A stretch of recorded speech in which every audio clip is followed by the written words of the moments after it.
नमस्कार, देवभूमि जनुकार में आपका स्वागत है और मैं हूं सुशील भट्ट। इस वक्त हम जजी कोट हल्द्वानी में मौजूद हैं और 17 फरवरी को बार काउंसिल ऑफ उत्तराखंड के सदस्य के चुनाव होने हैं और लगभग 104 लोगों ने इसका नामांकन किया है और इसमें 23 जो कैंडिडेट हैं वो चुने जाने हैं और जिसमें 5 महिलाएं शामिल हैं।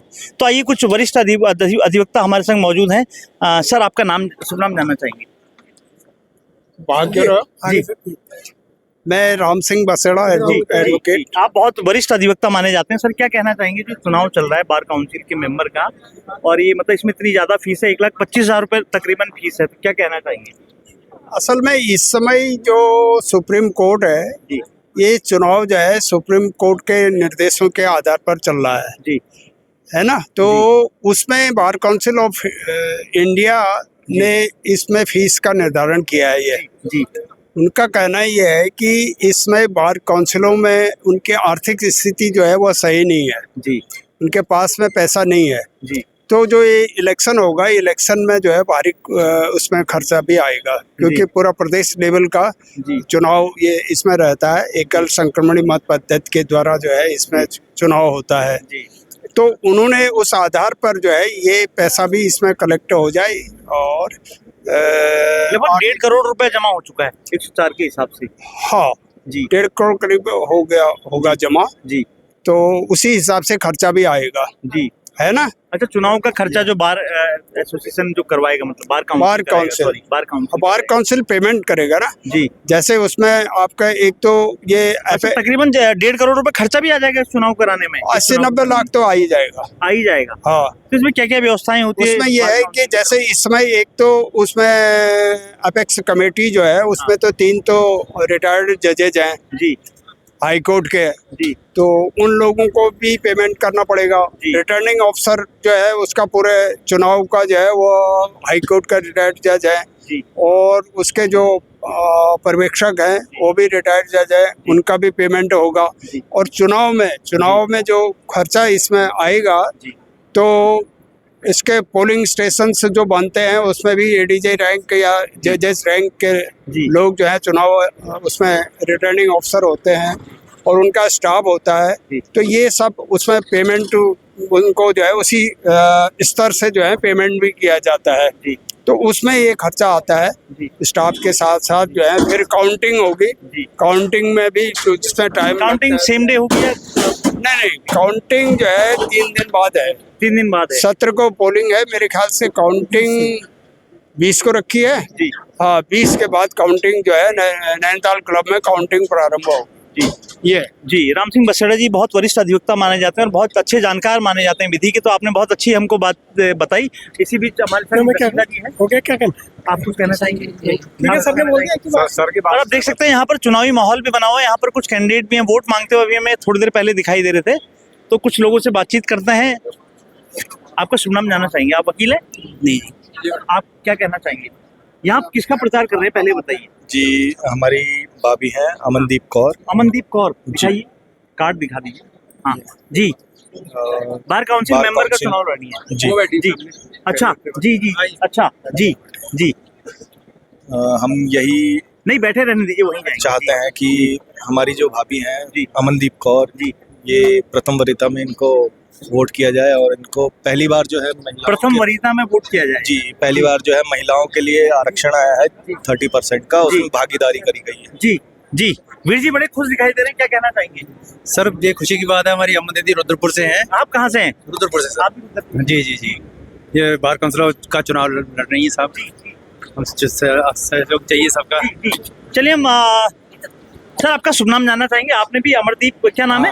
अमनदीप कौर जी के कार्ड पकड़े हुए। आप बहुत बड़े समर्थक दिखाई दे रहे हैं। आप अपना शुभ नाम बताइए। हाँ, मैं कैलाश जोशी हूँ। कैलाश जोशी जी। मैं हल्द्वानी प्रैक्टिस कर रहा हूँ। अच्छा। और नैनीताल भी प्रैक्टिस करता हूँ जी। और हमारे जो सवाल है वो ये है कि वकीलों के हित में क्या क्या हम लोग काम कर सकते हैं, क्योंकि उसके बारे में तो अमनदीप जो कौर जो है, जो हम लोग उम्मीदवार है, ये अपना वक्तव्य आपके सामने रखेंगे। लेकिन मूल बात ये है कि वकीलों के लिए तमाम चीज़ें ऐसी है जिनको होना है।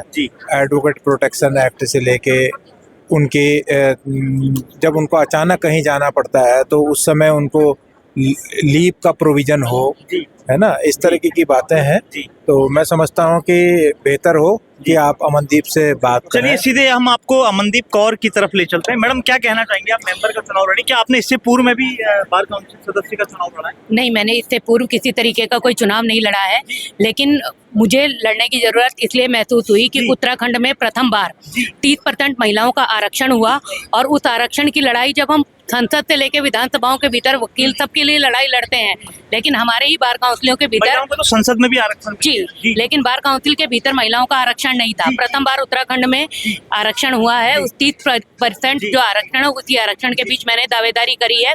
और जो अधिवक्ताओं के बेसिक सवाल हैं, जो एडवोकेट प्रोटेक्शन एक्ट की लंबे समय से डिमांड रही है हम लोगों की, ये हमारी प्रमुखता की मांग है।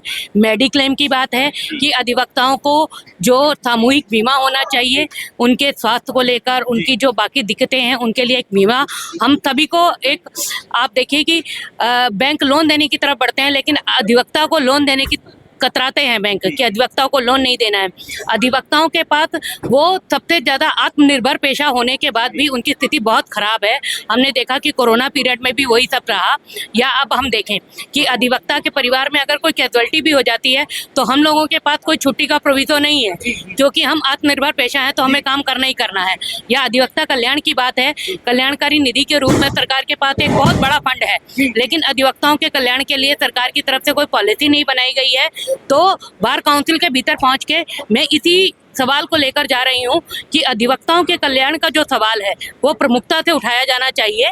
यही मेरी बात है। कुल कितनी महिलाएं चुनाव लड़ रही हैं? 20 महिलाएं चुनाव लड़ रही हैं। 20 महिलाएं चुनाव लड़ रही है और 5 चुनी जाएंगी जी, और 2 इलेक्टेड। के लिए भी हम लोग चाहते हैं कि जूनियर अधिवक्ता जो हैं उनको स्टाइपेंड की मांग है कि हम लोगों को स्टाइपेंड मिलना चाहिए जूनियर अधिवक्ताओं के लिए, क्योंकि उनके पास बहुत सिक्योरिटी नहीं होती है।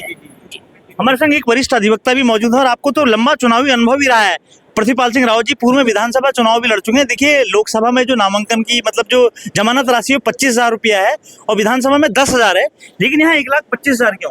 विधानसभा में जो जमानत राशि होती है जी, वो अगर जमानत अगर विधायक की बच यहाँ तक जाए, कि राष्ट्रपति के चुनाव में मात्र 15,000 रुपये जमानत राशि है। जी हाँ, जो प्रत्याशी की जो जमानत राशि बचती है वो जमानत राशि जो है वापस हो जाती है। जी, यहाँ वापसी का कोई अच्छा, प्रावधान वापसी का प्रावधान नहीं है। हाँ, जी, वापसी का प्रावधान नहीं होने की वजह से ऐसा लगता है कि जो आतुरता और जो लोगों ने इसकी ओर अपनी चाहत दिखाई है इस पोस्ट को लेकर, जी। मतलब ऐसा लगता है कि इसमें क्या जो है, जी, मतलब बार काउंसिल का जो अभी तक चुनाव हुआ है, अभी तक कोई ऐसा इम्पोर्टेंट रोल तो इनका प्ले यहाँ पर हुआ नहीं है कि पब्लिक वेलफेयर में या एडवोकेट के वेलफेयर में कोई स्कीम इनकी हो, कोई पेंशन की स्कीम हो, कोई मेडिक्लेम हो, मतलब यानी कि केवल एक खाना पूर्ति मात्र है। मतलब ये एक लेकिन इतने लोग आतुर क्यों हैं? सबसे बड़ा हाँ, ये प्रश्न है। अब अगर ये काम नहीं कर पा रहे इतनी हैं, महंगी फीस होने के बावजूद, हाँ, अगर ये काम नहीं कर पाते हैं, अगर कहते वकीलों के वेलफेयर में कोई काम नहीं करते हैं, यहाँ पर देखिए टीन सेट में हम लोग बैठते हैं, बुद्धिजीवी लोग होते हैं, बुद्धि का काम करने वाला विद्वान अधिवक्ता जो है वो टीन सेट में जिंदगी काटता है, वही बड़ी मुश्किल से सांसद निधि और विधायक निधि से ये हमें यहाँ पर उपलब्ध हुआ है। नहीं तो हम लोग यहाँ बरसात में जो है वो चाय के टपरी में बैठ के वहाँ पर हम वहाँ वकालत की बात करते हैं। तो ये वकालत पहले सबसे रुद्रपुर की तरह यहाँ भी चैम्बर बने, और ये हमारी सबसे पहली मांग है। और दूसरे कार पार्किंग, देखो यहाँ पर जो है अव्यवस्था इतनी है कि वकील अपनी गाड़ी भी नहीं खड़ी कर सकता है, और यहाँ जो न्यायालय परिसर है वहाँ पर बहुत सारी जमीन रुकी हुई है, उस जमीन को अलॉट होना चाहिए और वहाँ पर कार पार्किंग बननी चाहिए, ताकि ये अव्यवस्था जो यहाँ पर भी कार वहाँ भी कार, न्यायालय के जो न्यायाधीश लोग जब आया करते हैं वो अपनी कार पार्किंग यहाँ से निकाल नहीं पाते और बड़ी अव्यवस्था का सामना करना पड़ता है उनको। और जमीन खाली पड़ी है जहाँ पर बंजर खेती हो रही है, वहाँ पर अगर पार्किंग हो जाए तो ये व्यवस्थित हो जाएगा। और ये इस तरीके की मांगों को अगर आगे उठा के पब्लिक वेलफेयर में बार काउंसिल करेगी तो तब बार काउंसिल का बनना एक कारगर साबित होगा। जी, हमारे संग एसएस मेहता जी भी मौजूद है। मेहता जी, क्या कहना चाहेंगे? जो चुनाव चल रहा है इतना खर्चीला चुनाव है और इतना महंगा चुनाव, और सबसे बड़ी बात यह है कि अभी एक वरिष्ठ अधिवक्ता हमारे संग जुड़े हुए थे, उन्होंने हमें बताया कि इसमें मतलब चुनाव को की प्रक्रिया को संपन्न करने में भी काफी खर्चा आ जाता है। नहीं, चुनाव प्रक्रिया को संपन्न करने में कितना रुपया लग जाएगा? बहुत लगभग 1 करोड़ के आसपास, 90 लाख के आसपास। इतना नहीं लगता है, इतना नहीं लगता है, लेकिन हम ये कह रहे हैं ना, जो 1,25,000 प्लस 10,000 है इसमें, तो ये जो नया व्यक्ति लड़ना चाहता है जो गरीब, ऐसे नहीं है कि मतलब सभी एडवोकेट करोड़पति देखिए, हमारे देश में लोकतांत्रिक व्यवस्था है, तो एक आदमी किस तरीके से कम होना सहभागिता चाहिए, करेगा। कम होना चाहिए। और लोकतंत्र का तो ये कहना है, लोकतंत्र में माना जाता है कि हर एक व्यक्ति को अपनी सहभागिता करने का अवसर मिलना चाहिए। ज्यादा ये से सबसे बड़ा जी ज्यादा से ज्यादा पार्टिसिपेट करे ना इसमें। अब इसमें इतना 1,35,000 लगभग अब चुनाव प्रचार वगैरह लगा करके एक स्टेट लेवल का है ना ये, तो इसमें अगर व्यक्ति हर बार तक जाता है तो लाखों रुपया तो उसका उसी में खर्च हो जाएगा। तो इसका मतलब एक कुछ लोगों के लिए, सबके लिए नहीं है। दूसरी बात यह है कि बार काउंसिल आखिर क्या काम कर रही है। सबसे पहले जो एडवोकेट है इनको लोक सेवक की श्रेणी में रखा जाना चाहिए। गवर्नमेंट से ये मांग करनी चाहिए, जो ये एडवोकेट प्रोटेक्शन बिल है ना, ये जो एडवोकेट है देखिए, सुबह 9 बजे 10 बजे यहाँ पहुँच जाता है और शाम को बिल्कुल एक लोक सेवक की तरह जाता है, लोक सेवक की तरह आता है। तो उसको लोक सेवक की कैटेगरी में रखा जाना चाहिए। उसकी ग्रेजुएटी या उसको पेंशन इस टाइप की व्यवस्था भी उसके साथ की जानी चाहिए। और सबसे बड़ी चीज़ यहाँ पर ये है कि बैठने के लिए जगह नहीं है। आप हल्द्वानी, ये कुमाऊं का द्वार है, ये हर बारों में ये प्रॉब्लम है, लेकिन हम हल्द्वानी की देखें, कुमाऊं का बार है, सबसे बड़े जो हमारे बार एसोसिएशन है उनमें सबसे बड़ों में एक है। देहरादून के बाद मेरे ख्याल से शायद हल्द्वानी का ही नंबर है। तो यहाँ पर हम तो ये कहते हैं कि बार एसोसिएशन को ये मांग रखनी चाहिए, जैसे गोलापार में है या लामा चौड़ में है, जहाँ पर जगह अवेलेबल है, और रुद्रपुर की जगह कम से कम इसको 100 बीघा 200 बीघा में बनाया जाना चाहिए, ताकि वकीलों के लिए चैम्बर बने। बात यह है कि यहाँ पर क्लाइंट आते हैं, ये तो बड़ी मुश्किल से इस बार मतलब समस्याओं का अंबार है, लेकिन कहीं ना कहीं जो दिखती नहीं। बार काउंसिल दिख कहाँ रही है? बार काउंसिल की कोई मीटिंग 4 साल में मैं देख रहा हूँ, यहाँ एक भी मीटिंग नहीं हो रही है। अब चुनाव में ही केवल सरगर्मी है, गहमा गहमी है। चुनाव ये ऐसा हो रहा है कि चुनाव हो रहा है, अभी इतना कलेक्शन हो रहा है और उसके बाद फिर कुछ दिख नहीं रहा है। दिखना चाहिए ना। तो जहाँ पर वकील है, वकीलों को आप देखेंगे कोई मेडिकल, जैसे कोई वकील बीमार हो जाता है, आर्थिक कंडीशन उसकी ठीक नहीं है, तो उसको मेडिक्लेम मिलना चाहिए। जैसे यहाँ पर ये क्या नाम है, गोल्डन कार्ड वगैरह की व्यवस्था है, इनको वकीलों को दिया जाना चाहिए। और सबसे बड़ी चीज़ हमारी है, बार काउंसिल के अगर जो मेंबर चुनाव लड़ रहे हैं, इनको ये मुद्दा रखना चाहिए, पॉइंट रखना चाहिए कि एडवोकेट को लोक सेवक की श्रेणी में रखा जाना चाहिए। ये बहुत जरूरी है। चलिए कुछ और अधिवक्ताओं से बात करते हैं। आपका शुभ नाम जानना चाहेंगे? मैं गौतम प्रकाश तिवारी। जी तिवारी जी, बताइए बार काउंसिल का चुनाव इतना महंगा क्यों है और क्या है, मतलब इतना इसमें खर्चा हो रहा है, तो क्या कहना चाहेंगे? देखिए, आम जो वकील हैं उनके लिए तो चुनाव बहुत ही भारी भरकम, खर्चे के हिसाब से भारी भरकम चुनाव है। और मेरा यही कहना है कि जो बार एसोसिएशन है उनको, जो वकील हैं, जिनकी जो आवश्यकताएं हैं वकीलों को, जो उनको मेडिक्लेम है और डेथ होने पर है, तो इस तरह की जो सुविधाएं हैं और स्टाइपेंड है, इन चीज़ों पर ध्यान देना चाहिए और चुनाव को कम खर्चीला होना चाहिए। बार काउंसिल का चुनाव बड़ा खर्चीला है, क्या कहना चाहिए? नहीं, मैं खुद नो कमेंट। नहीं, खर्चीला अब ये तो है कि कॉस्ट तो जो भी लग रही है, लेकिन जो आम अधिवक्ता हैं उनके अगर हितों को ध्यान में रखते हुए अगर ये चुनाव लड़े जाएं तो किसी सकारात्मक रूप तो अभी तक किसी ने इस पे काम नहीं किया, मतलब जो आप कह रहे हैं आम अधिवक्ताओं के हितों को ध्यान में रखा जाए। पहले भी तो बार काउंसिल रही है यहाँ पर, पहले भी रही है, लेकिन ऐसा हमने तो आज तक देखा नहीं। मैंने अपने कार्यकाल, मतलब जितना मेरे यहाँ पे प्रैक्टिस करते हुए हो गया है, मैंने तो नहीं देखा ऐसा कुछ कि किसी को कुछ मिला हो। जी हमारे संग और भी कुछ अधिवक्ताओं से हम बातचीत का सिलसिला जारी रखेंगे। तो मैडम, आपका शुभ नाम जानना चाहेंगे? नमस्कार। बड़े बार काउंसिल मेंबर का जो चुनाव चल रहा है, इसमें बड़ी महंगी फीस है, 1,25,000 रुपये लगभग फीस है, और हर कोई नामांकन नहीं करा पाएगा। मतलब जो जिस हिसाब से जिनका पैसा होगा, मतलब वही नामांकन करा पाएगा। क्या कहना चाहिए? अब तो कम कर दिए बोल रही है मैडम। नहीं, कम कहाँ कर दिया, नामांकन तो हो चुका है ना मैडम। अच्छा, ये बार काउंसिल के मेंबर का, बार काउंसिल ऑफ उत्तराखंड बोल रहे हैं ना, तो क्या कह सकते हैं? इसमें कम तो होना चाहिए सर, फिर सभी लोग नहीं करा पाते हैं और फिर सभी लोगों को वोट भी कौन दे पाएगा? और नई जो सदस्य चुन के आएंगे, इनसे क्या उम्मीद करते हैं आप? सर देखो, जो कमिटमेंट कर रहे हैं अपने कमिटमेंट को फुलफिल करें, अपने कमिटमेंट में खरा उतरे। मैडम बिल्कुल कहना चाहिए? सर, ये फीस वाले मामले में तो बहुत ज्यादा फीस है, बिल्कुल सही की। जो हम जो नए अधिवक्ता हैं, वो इतनी तो सोर्सेस ऑफ इनकम किसी का है नहीं, केवल वही नामांकन करा पाएगा जिसके सोर्सेस और भी हैं। तो जो अधिवक्ता ही हितों से जुड़ा हुआ है, जो वकालत का कार्य कर रहा है, वो तो नामांकन नहीं करवा पाएगा इसी। तो इसको कम तो होना चाहिए सर, ये फीस कम होनी चाहिए, क्या कहना चाहिए? फीस कम होनी चाहिए जी मैडम, कुछ कहना चाहेंगे? होनी चाहिए, मुझे लगता है जी होनी चाहिए, फीस कम होनी चाहिए। सर क्या कहना चाहिए? बाहर से हूँ। अच्छा, बाहर से हैं आप? जी चलिए कुछ और लोगों से आगे बातचीत का सिलसिला जारी रखें। उस साइड हम देखते हैं, उस साइड भी कुछ काफी अधिवक्ता वहाँ पर बैठे हुए। अब हम उस साइड देखते हैं कि कुछ लोग काफी यहाँ पर अधिवक्ता यहाँ पर मौजूद हैं। ये बार काउंसिल का चुनाव लड़ा, बार काउंसिल मेंबर, और आपके हाथ में भी एक कार्ड है। ये किसका कार्ड है? क्या नाम लिखा है? रचना? गांधी गांधी जी। तो क्या कहना चाहेंगे, बार काउंसिल का जो सदस्य का चुनाव, इसमें इतनी महंगी फीस है, 1,25,000 के लगभग, मतलब 1,35,000 बैठा है, 10,000 वोटर लिस्ट का भी है जी। इसमें ऐसा है सर, ये तो सब इनके आम बैठक हुई है, सबकी सर सहमति से सब हुआ है। लेकिन क्या आम जो वकील, जो आम लॉयर है, क्या उसमें सहभागिता कर पाएगा, इतनी महंगी फीस है तो? अब ये तो ब्रो वही कर सकते हैं जिनके गुंजाइश हो कि हमें इसी फील्ड में जाना है, हाँ। है नहीं? नहीं, लोकतांत्रिक व्यवस्था होती है कि अधिक से अधिक सहभागिता हो चुनाव में। नहीं, ये तो है। आप देखो, अब हर वकील नहीं चाहता कि हम नेता बने जी, और हर वकील ये नहीं चाहता कि हम जो है अपने हिसाब से, जो भी अपना अपना हिसाब बनाते हैं वकील लोग। जी जी। ये हमारे संग बहुत सीनियर एक अधिवक्ता पहुंच गए, अभी कार के अंदर है, इनका इंटरव्यू कार के अंदर ही कर ले। शीशा खोल दीजिए, सामने कैमरा चल रहा है जी। क्या कहना चाहेंगे काइज में? पहले अपना शुभ नाम बताइए। मैं विनोद जोशी। विनोद जोशी जी हैं, बहुत वरिष्ठ अधिवक्ता हैं जी। ये जो बार काउंसिल जो मेंबर का चुनाव चल रहा है, इतना महंगी फीस क्यों है? 1,25,000 फीस और 10,000 वोटर लिस्ट का है, मतलब 1,35,000 के आसपास। देखिए ना, आप इसको महंगा नहीं कह सकते, जी, क्योंकि जी। महंगाई हर जगह पे है जी। आज चीनी देखिए, दाल देखिए, पेट्रोल देखिए, डीजल देखिए, गैस देखिए, आप उसको क्यों नहीं कह रहे कि महंगा है? जी। और इतनी बड़ी बार काउंसिल है, उसके इतने खर्चे हैं, इतने मेंबर खड़े हो रहे हैं जी, उसमें इतना खर्चा होगा। एक लोकसभा सदस्य के लिए तो जमानत राशि मात्र 25,000 है और विधानसभा में 10,000, तो ये महंगा नहीं है? देखिए ना, आप एक बार फिर देखिए कि एक विधानसभा का जो मेंबर बन रहा है, वो कहता है कि मैं जनसेवा कर रहा हूँ, हाँ। उसके बाद जब वो बनता है तो उसकी पेंशन लग जा रही है। किसी ने कोई उसके कोई क्वालिफिकेशन है? नहीं क्वालिफिकेशन। क्यों कहा, क्यों, किस बात की पेंशन? अगर सांसद बन रहा है तो उसकी पेंशन जी। वो 2-2, 3-3 पेंशन इकट्ठे ले रहा है जी। इस बारे में किसी ने कहा? जी तो इसलिए उनके खर्चे कम होंगे, जी। सरकार दे रही ना, सरकारी माल खा रहे हैं जी। चलिए धन्यवाद। आगे कुछ और लोगों से बातचीत का सिलसिला जारी रखेंगे।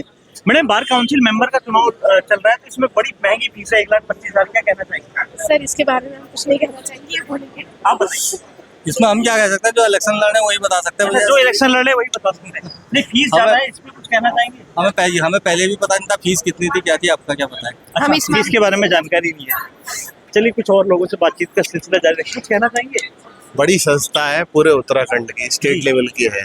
फीस भी इसलिए ज्यादा रखी गई है कि जो अनुभवी और वो कैंडिडेट्स हैं वही आए। अच्छा, जो फीस इसलिए ज्यादा रखी है, बड़ा अच्छा तर्क दिया आपने कि जो अनुभवी है वही लोग आए, मतलब अनुभवी पैसे से अनुभवी होता है? पैसे से नहीं, जो कार्य क्षेत्र में काम कर रहा है वही तो अनुभवी पैसे का क्या मतलब? आप कह रहे हैं फीस तो संस्था की अपनी अपनी वो है ना कि फीस कितनी भी रख सकते हैं जी। ऐसा कोई वो नहीं है कि जी जी। हाँ, बार काउंसिल 1 लाख कुछ जो रखी है उसकी बात कर रहे हैं। चलिए आगे हमें भी काफी और अधिवक्ता दिखाई दे रहे हैं, तो उनसे भी उनकी राय जानना चाहेंगे। ये बार काउंसिल मेंबर का चुनाव चल रहा है और काफी लोग वोट मांगने भी आ रहे हैं, क्या कहना चाहेंगे?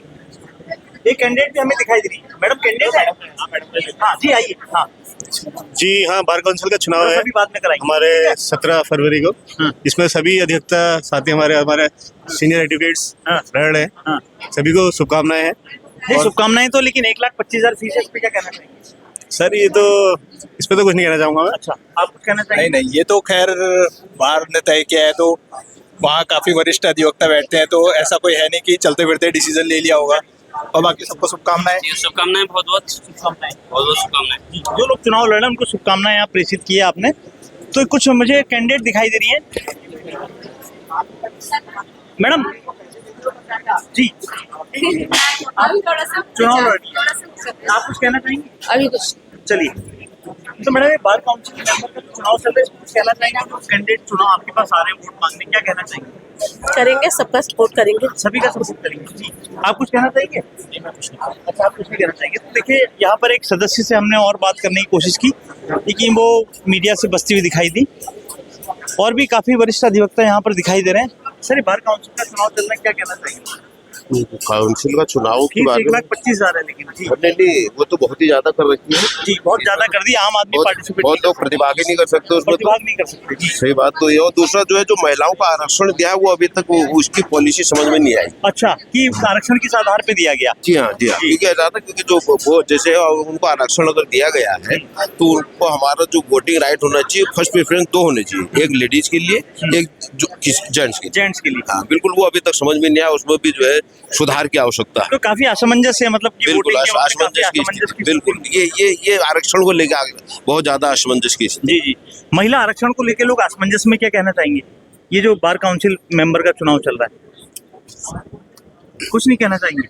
मैडम कुछ कहना चाहिए? नहीं। चलिए, आप भी नहीं। चलिए, तो अभी के लिए बस इतना ही। आप देखते रहिए देवभूमि जनुकार। नमस्कार।